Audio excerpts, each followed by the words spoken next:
La teoría engloba una gran cantidad de conceptos que el arquitecto utiliza diariamente en su vida cotidiana. En cierto modo, la teoría de la arquitectura proporciona las doctrices, que quiere decir normas o instrucciones, que regirán un proyecto y por lo tanto sin ellas será muy difícil, si no imposible, obtener un buen proyecto. Ahora se les presentará la teoría de la arquitectura en las distintas épocas a lo largo de los años. Teoría de la arquitectura en la antigüedad. Al hablar de esta se hace referencia al periodo comprendido antes de nuestra era. Hablamos de la arquitectura de los pueblos que existieron antes del nacimiento de Chabelo, nada no se crean, antes de Cristo, muy especialmente en la arquitectura de los griegos y romanos. Vitruvio, considerado el más importante de la antigüedad porque le da a la arquitectura sus tres características principales: firmitas, utilitas, venustas. ¿Qué quiere decir? Que la arquitectura ha de ser firme, que ha de tener utilidad y resulta hermosa a la vista. El Renacimiento. El Renacimiento fue la época de cambios profundos. Los dogmas de la Iglesia eran puestos en entredicho y muchas veces negados por la razón científica. Por otra parte, tal vez como una reacción contra la represión papal que imperaba en el arte hacia 1000 años, los artistas comienzan a volver los ojos hacia el pasado cultural romano y griego. Surgen así esculturas y pinturas con motivos grecorromanos. La arquitectura no se ve libre de esta influencia. Por el contrario, ahora son los propulsores del Renacimiento quienes declaran que la arquitectura medieval era bárbara y tosca, y acuñan el término gótico, es decir, propio de los godos, los bárbaros que destruyeron a Roma para describir el arte medieval. En el año de 1486, es decir, en pleno Renacimiento, son descubiertos los 10 libros de Vitruvio por un monje, quien traduce todos estos textos y él mismo los publica. La aceptación de los arquitectos fue de forma inmediata. Durante los siguientes años se hicieron numerosas obras arquitectónicas, basadas todas en los principios en el arte de Vitruvio había mencionado en su obra. Las palabras de los 10 libros de la arquitectura fueron aceptadas sin cuestionarse por los arquitectos.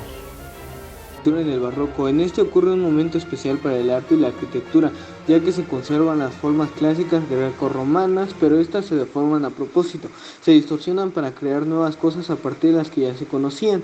Y así en la arquitectura se vuelve más imaginativa, caprichosa y voluptuosa, rompiendo con la frialdad racional renacentista. Interpretando libremente, el arquitecto italiano Giorgio Gaudini afirma que la arquitectura puede corregir las reglas de la antigüedad e intervenir otras nuevas.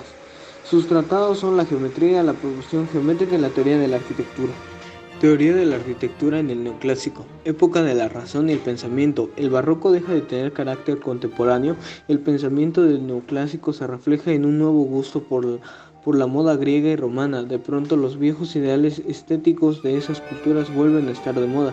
El pensamiento neoclásico está basado en la razón y el conocimiento. La exuberancia barroca es sustituida por la limpieza y la sencillez y su elevada función social.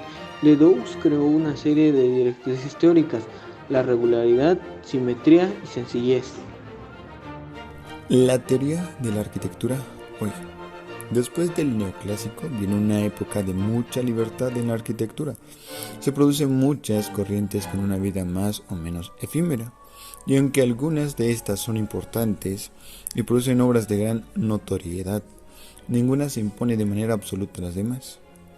Se puede decir también que el periodo inmediatamente posterior al neoclásico no es incluyente, lo cual permite una creación más libre de lo que se había sido posible hasta ahora.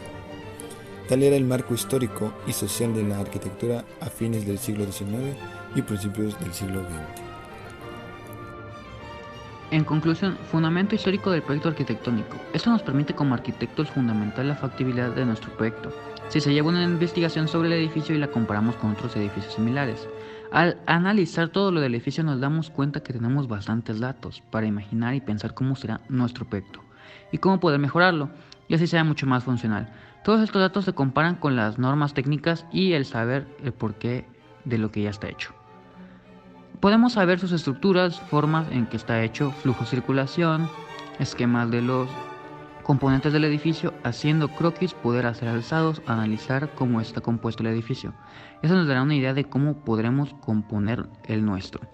Veremos todas las características urbanas, con esto podremos tener una idea plena sobre qué basarnos para el proyecto. Y esto podremos desarrollar nuestro partido arquitectónico y los programas y normativas del diseño. No nos dan una idea de cómo definir el proyecto con un árbol jerárquico. Después necesitamos gráficos que nos ayudarán a relacionar los grupos funcionales y áreas que van a definir el sistema arquitectónico. Se desarrollan sistemas de edificios, sistema de los diferentes espacios que tiene como las mismas actividades.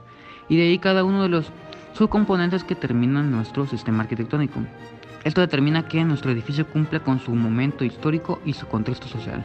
Y además vamos a entender la función, la vinculación de los espacios y todo lo que incluiremos en nuestro proyecto, y podemos componer ciertas innovaciones que van a enriquecer el proyecto resultante, y una vez tengamos todo haremos una síntesis gráfica. Sigue la primera imagen que se va a transformar a través de nuestro concepto arquitectónico, y después de esos conceptos podremos definir un anteproyecto o modelo compositivo que puede tener algunos cambios a llegar a lo que conocemos como proyecto ejecutivo.